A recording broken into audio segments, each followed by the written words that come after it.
vamos lá para o segundo assunto aqui agora que nós temos na coluna de política, que trata do Festival de Parintins. A gente, inclusive, fez o Exclusiva ontem, né?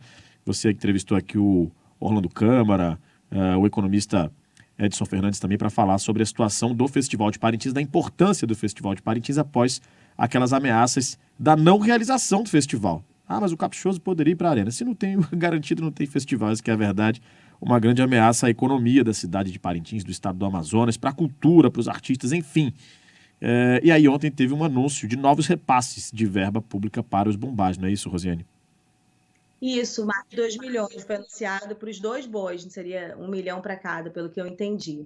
Agora, a partir do momento que isso foi classificado pelo próprio governador, pelo governo como chantagem, né, ter que repassar mais recursos para garantir o boi na arena, então a gente pode interpretar que houve o governo cedeu à chantagem.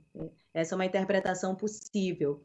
Bom, mas há também outros fatores. As informações que foram trazidas pelo Antônio Andrade, não que ele tivesse razão ou não tivesse culpa ou responsabilidade a respeito do que está acontecendo, mas as informações trazidas eram verdadeiras, né? Eles montaram um boi muito grande, um boi que investiram recursos muito na montagem desse boi, né? Um recurso superior ao que eles poderiam, talvez, do orçamento, que como o governador explicou ontem na entrevista dele aqui, e faltou recurso para levar esse boi para a arena. E esse recurso precisava, porque senão não entrava na arena. Essa é uma interpretação possível.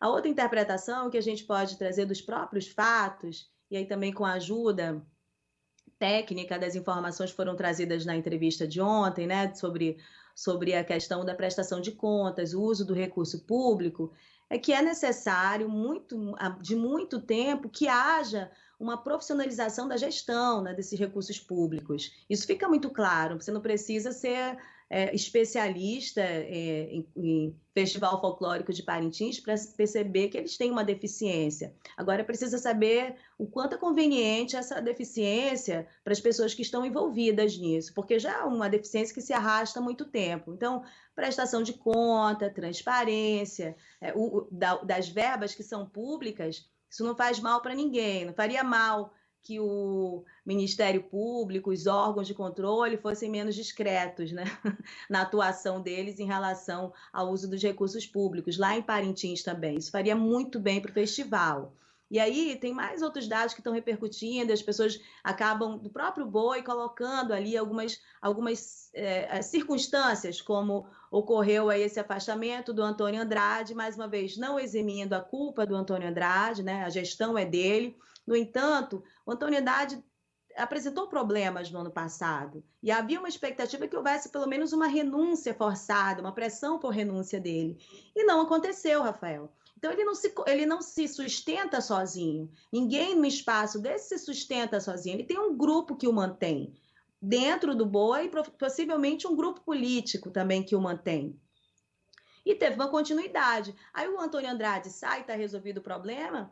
Eu não consigo crer que aconteça dessa maneira, até porque a comissão que o substitui e as pessoas que fizeram a denúncia, provocando, portanto, o afastamento dele, são pessoas da direção dele, são pessoas que, de certa maneira, atuaram na gestão dele. Qual foi o grau de participação para colocar as coisas como estão? Claro que o boi não é algo simples, às vésperas, as pessoas ponderam isso, era preciso que as pessoas que estão lá, não dava para tirar todo mundo. O boi precisa ser colocado na arena de uma forma organizada, ainda mais nas circunstâncias que está, então é preciso que as pessoas que estão lá, que compreendam de organização, funcionem dessa maneira. Mas há um problema que é preciso ser visto internamente, de muito tempo, não é de agora, e que tivesse uma atuação mais efetiva dos órgãos de controle. Não havendo, fica muito claro que há uma série de pessoas em setores diferentes que se beneficiam, né? Se beneficiam. É muito cômodo que as coisas continuem da maneira que estão. É ruim para o festival, é ruim para os artistas, é ruim para os trabalhadores, né? Agora mesmo, de manhã, eu recebi informações que ontem o boi começou a sair do galpão, né? As alegorias do Garantidos e tudo mais. E as pessoas falaram sobre os caçauerés, são as pessoas que levam, os trabalhadores que levam esse boi e vão montar esse boi na fila para entrar na apresentação lá na arena.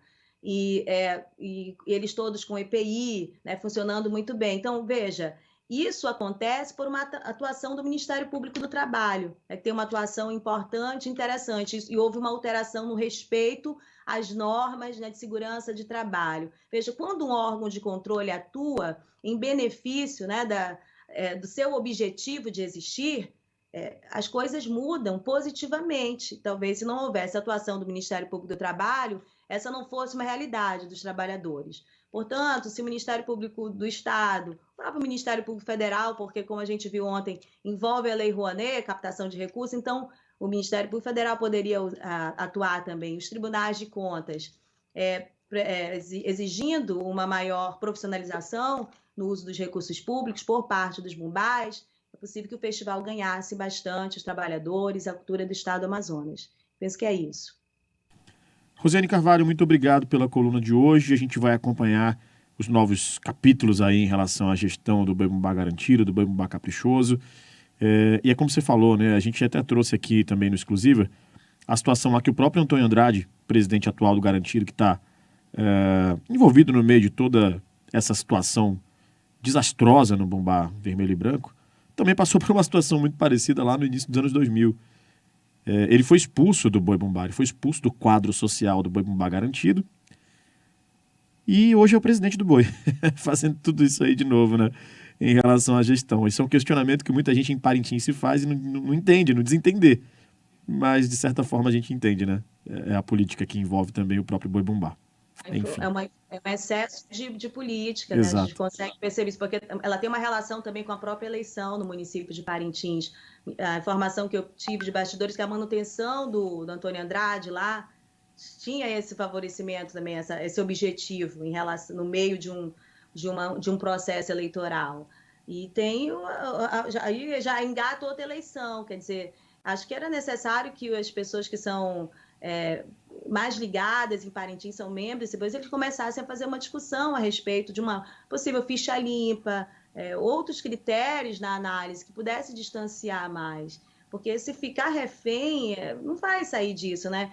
Entra numa média que é muito ruim do Estado do Amazonas, uma média que nós não enfrentamos no Estado do Amazonas. Nós temos problemas seríssimos em qualidade de uso do recurso público e em corrupção. Isso não é enfrentado, volta e meia há um escândalo novo.